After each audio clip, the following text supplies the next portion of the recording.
Battle of the Challenges podcast with Vincent Cloud. And Johnny Bananas. You son of a bitch. How could you do that to Sarah? Answer to the public. She would have done it to me. Come on. Everyone knows she would have stabbed me in the back. She's done it before. Oh, that's true. Alright. That's not true. Oh, you don't think so?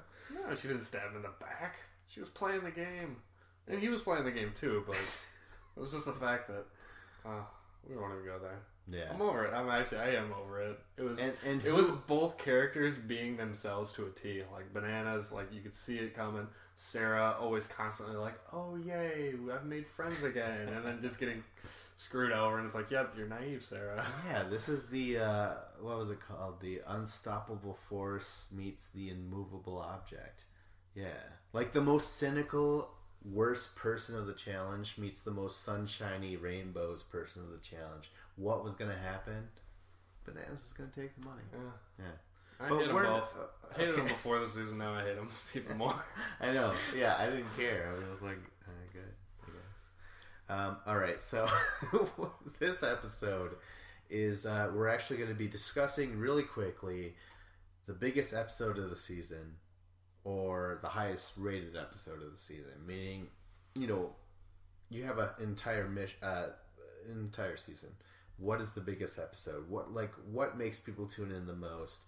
And what happened during that episode? Because a lot of it, if it's a peak episode, obviously the numbers go down from there. So that usually means something bad happened, Oh, okay. But there are, in some cases... But there is a reason that it got so high, because there's a lot of hope. Yeah, perhaps of what preceded it. Yeah. And we'll also discuss what happened, and we'll try and figure out what went wrong or right. All right? All right, sounds good. Yeah, okay. All right, let's start with number 10. Season 28, Rivals 3, Episode 10, Digging Your Own Grave, was watched by 920,000 people. And usually the show is in the millions. Let's just say that right now. And the most watched episode of the season didn't even break that. And the fact that this episode is number 10, of the past seasons says a lot. Ratings have been down. Well, yeah, but all television ratings have always been going down year by year with Netflix and Amazon and Hulu and DVR. So really? They always kind of have been trending downward. So it is kind of hard to solely gauge it on that. So I think it's better to just kind of gauge it per that season. But at the same time, you can still use your eyeballs and look at a season and be like, yeah, this isn't as good as the ones previous.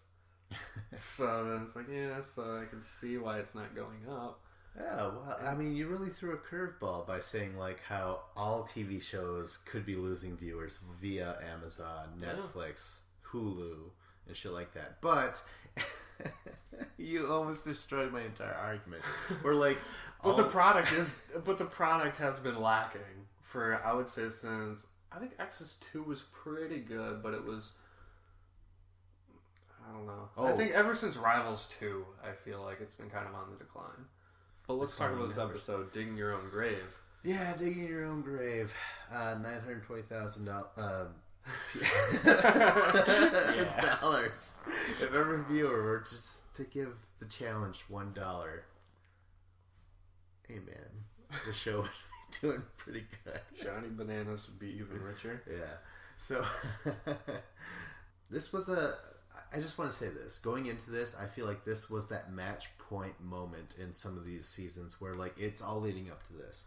Previously, finally, all the guys, as soon as I guess we got to talk about that too. All the girls are in these graves, right? Yep. In this little trivia challenge scenario we got going here. And all the guys have the room to themselves. As soon as Johnny and Vinny take off, the rest of them conspire. And they're like, listen, with Vince and Johnny in this game, all we're looking at is third place. And everyone's like, totally agreed. We have to get rid of and this is basically like Wes, Devin, Dario. Corey was not for it. I think Nate. Yeah, he said he was like, yeah, now it's is all not about the time. timing. Yeah. Because Corey was constantly trying to play both sides of the. That does factor into the decision defense. later on. So, yeah, I guess that's. But it did finally seem like some of the guys on the show were going to be like, "Hey, we're going to try and get rid of Bananas and Vince because they're the strongest teams here." Yep. Maybe it took till episode 10 until they finally decided they were going to do this. And then, exactly. So this is the most viewed episode, and I feel like it's because finally the house was saying, "Hey, let's stop let's change the tides on this thing."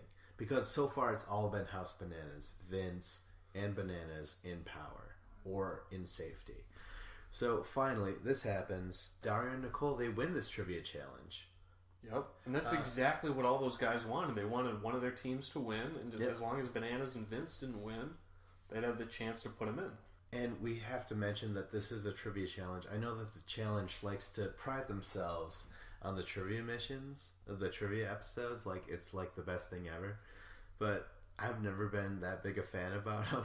But apparently it worked for this episode. Right? Yeah. Because, people tune in because they're like, oh, a trivia challenge. I gotta admit, I don't know why, but I do kind of enjoy them. Yeah? Do you? Yeah. Oh, okay. I like them. I like the trivia ones. So it helped this season for sure. Yeah. Yeah. And I like the trivia in this episode particularly a lot more than the ones where they're just like, who was so-and-so random celebrity married to?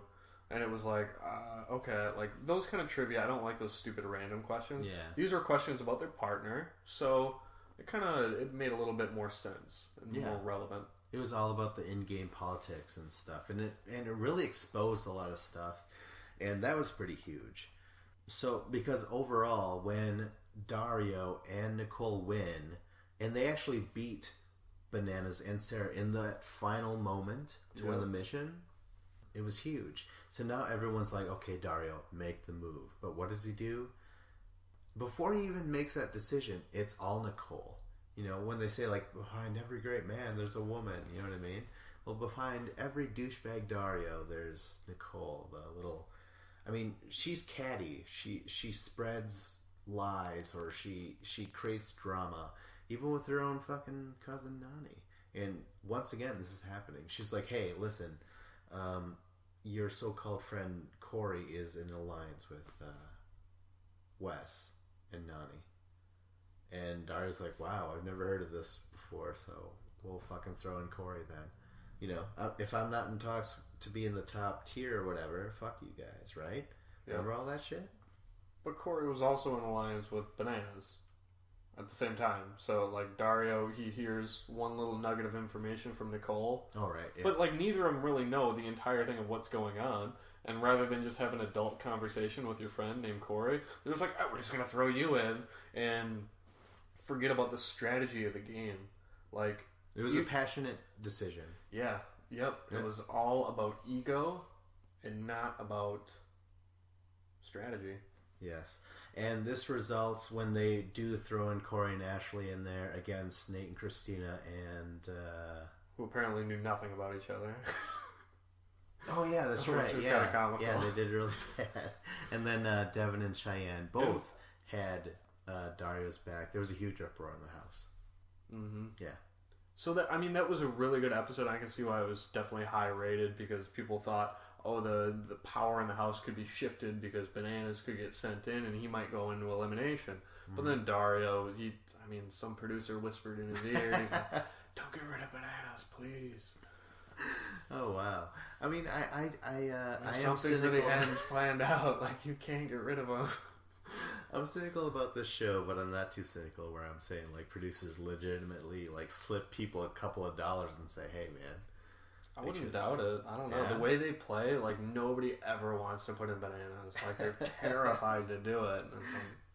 Okay, but you know what? All this excitement, right, is then undercut by the fact that we actually never see the elimination go down. Yep. No one even draws the deciding skull or whatever the fuck was happening that particular season, and now it's over.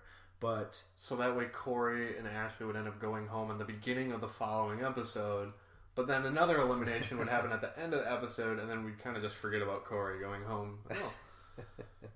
Yeah. But you know what? That was the number one episode of Rivals 3, episode 10. And it definitely was like the peak of that season where it was like edge of your seat, like, oh, this is entertaining, this is good, I like it. And you know what, though? That was episode 10 of probably, I want to say 14 episodes overall. The finale, that hurt that finale. The finale had 720,000 viewers. Oh, wow, that's it? And in terms of the last 10 seasons, it's the lowest finale ever viewed. I can see that, for sure. Yeah, so that's something. Do you think, considering the numbers, considering the flow of enthusiasm for the show, was it to finally get rid of Bananas? And as soon as he wasn't there, they didn't even tune in when he was in the It's very predictable when Bananas is around because he trains. He's one of the best guys on the show. He is the best guy on the show. Yeah. So when he's there, you know he's going to win. So it's like, why not at least put him into elimination rounds and test it, see if he can stick around, because random stuff happens in elimination rounds. If he gets to a final, you know he's going to win. So that's why no one wants to tune in for a final. They're like, Bananas and Sarah's are like, they're going to dominate. It's like our greatest attraction is it repels the most viewers. Yeah. It's weird. You know what it's I mean? like it's basically like John Cena syndrome, Like everyone loves Cena, but then when he's in the main event against Randy Orton, you're like, oh, this again? Yeah. Already seen it. Whatever. Yeah. All right, so number 9 is... Ooh, this is exciting. What's it gonna be? The previous season. Oh. Season 27, Bloodlines. Battle of the Bloodlines. Shit, I'd kind of forgotten about that season. This was episode 9, Blood versus Love. Viewed by at least 100,000 more than Dig Your Own Grave. But yeah, 930,000 viewers. And I want to say it might be based on the amazing mission. I felt it was amazing. It was like Navy SEALs. You had to swim underwater. Remember? Yeah, you had to go from like those underwater tanks with oxygen in them. Yeah, go from. Wasn't that amazing? How were the teams set up? Because I remember it being Abe and Bananas. Yeah, exactly. Right? So exactly. I don't know. The teams that season were so wonky, and they kept switching things around. Where you're with your bloodline, and then you're against your bloodline, and then there's blue team and red team. Well, for sure, the stars of this particular mission were Abe's. Abe's and Banana. No, Abram and Bananas. Because they were the only two people that could accomplish this mission out of the entire red team. Remember that? Yep. So I don't remember that, but I'm just saying yes for the sake of conversation. But yeah, this was an amazing episode because not only was it like one of the coolest missions of the season, but I felt like it was the coolest one we've had in a long, long time. Maybe out of all the 10 seasons that we're going to talk about later on. So, and for this season, like Bloodlines was pretty boring that season until Abe came back, which was probably episode 5 or something. Something like that, yeah. Something like that. And once Abe came back, he really brought a spark to the season. Him and Cara Maria and Thomas, that was. I mean, looking back on it, it's kind of like whatever. But at the time, that season was really lacking. So that drama itself was oh, finally something's happening. That's true. You have all because half of the cast is all bloodlines, so it's just everyone's boring cousin or brother, and you don't really know anybody. Mm-hmm. So it was good to see a familiar face in Abram. Oh, for sure. And the fact that they were part of the main story. So not only does Abram and Bananas win, which is good for them, to see two of our greatest stars performing one of the coolest missions we've ever had in a while is amazing. Yep. So, but after that, things start to go bad because Abram was supposed to throw that mission because they want Red Team to lose so him and Bananas can go against each other in elimination. But instead, it's going to be Abram's cousin Mike and Cara Maria's cousin Jamie. Or no. Abram's brother Mike. Cara Maria's cousin Jamie. Okay. Yeah. So that sucks because, as we all know, when Abram showed up, there was the whole oh, Cara's been fucking around on you and shit like that, So it's just giving massages, all right? massage. And tuna sandwiches. Tuna sandwiches. But anyways, Abram didn't do it. I remember when we watched this episode, you were mad. You were like, this was your one chance, Abram. And I was like, dude, he could not throw the mission because A, it's not in his character. He doesn't like to throw this shit. He has, but it was never his idea. But he cannot deny an amazing mission. We haven't seen anything cooler. I mean, yeah, and that's why the veterans of the challenge, that's why they go back, is because they love doing the missions, because it's so much fun doing those things. Mm. But you still... Come on, you could have gotten to like the last one, the last underwater thing, and then botched it. Yeah. Like, oh, we didn't get right. I don't know. I don't remember exactly the specifics of it, but it was very annoying to see that Abe wasn't going to play the politics of the game. That he was just there to do whatever. Like in the end, like because he would talk a lot of shit. And he would say, like, oh, yeah, I'm going to throw you in bananas. Screw you. I hate that guy. He was telling Cara Maria all this stuff. But in the end, like, his actions didn't really follow his words. Even though his actions were more pure and true. Yeah. I mean, like, if you got to throw the mission, yeah, I'm going to be seedy as fuck, but he doesn't do it. I mean, I don't know. I can't get mad at him too much. But we also have to include Abram and Cara Maria. Now, one of them are going to leave, right? I mean, this was a turmoil relationship from the beginning. But when they get to the eliminations, Mike and Jamie aren't going to fight each other. They're going to fight CT and Zach. Remember that? Oh, that's right. Yeah. And that's another reason why there's so many views. This is the biggest episode right here. Yeah, because we're like, Zach and CT are coming back. That's awesome. Like, we've been teased this. And we had read about this online before the episode. Like, oh, this is awesome. Like, what? How is this going to work? And it was like, oh, you're just going to have them face them in the elimination? And then... I don't know. And it was, I mean, like, just the weight disadvantage where you're like, okay, CT, Zach, they both weigh like a good 70 pounds more than these other dudes. Yeah. Because they're both like 240, 250, a solid bulk muscle. Yeah, but with that being said, though, if you remember that episode, it was Mike, who is Abram's brother. We were both fans of Mike because he had that little bit of crazy... especially inspired by Abram on the sidelines, like, you know, being his hype man or whatever. Yeah. But he does have that, like, grown up on a farm type of strength. And then there's Jamie, who's a fucking prison guard, right? Yeah. And so Jamie goes against CT, right? Yeah, it goes against CT. I remember when we did the podcast, I had it backwards, and I completely, like, disagreed. And I was like, nope, I think it was the other way around. Okay, well, anyways, that particular thing, it was pretty cool. It was the... I just remember a wall and them trying to pull poles back and forth. Yeah. What happens? Do you remember what happens in the end? Who goes home? Oh, well, Mike goes home. Yeah, Mike and causing Abram to go home, even though Abram didn't even fight for his own survival in the show, which is one of the problems with that whole concept of Bloodlines. Yeah. Where people get sent home because their bloodline gets sent home. Yeah. And the fact that, like, Abe, he was the whole reason that season was good. So the fact that he goes home, obviously the ratings are going to go down afterwards. Which they did. But I also have to include that at least, you know, that was the peak of this season, and... shit, they had the least watched premiere of all time. Of all time.